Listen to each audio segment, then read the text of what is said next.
And look at that, yum.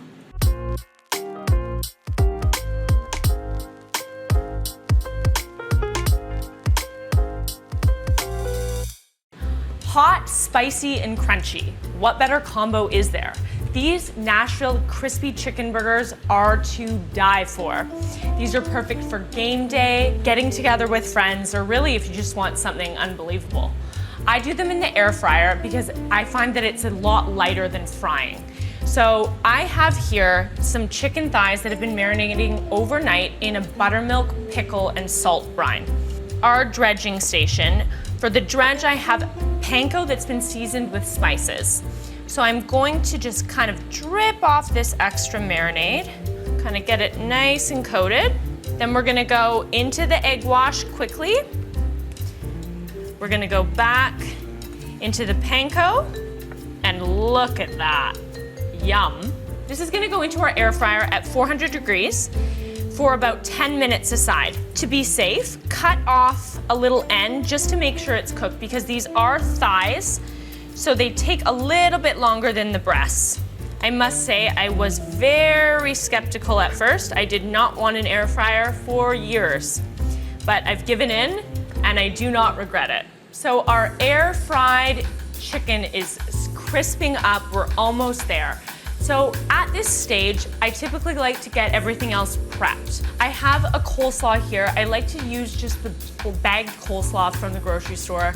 Just save yourself a step of having to slice everything. I do tend to jazz it up. So I did some sliced red cabbage and I also have some sliced red onion, very thin. In the dressing, I have done a vinegar-based dressing. I find it just cuts that fat and it just gives it that perfect balance.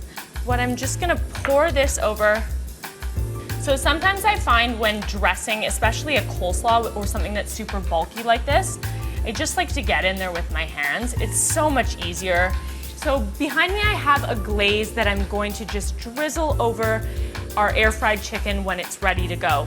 In it, I put a Louisiana hot sauce, ghee, and brown sugar. I find that gives that extra little kick of heat, but a little bit of sweetness. And it's nice to just drizzle over when it comes out of the oven.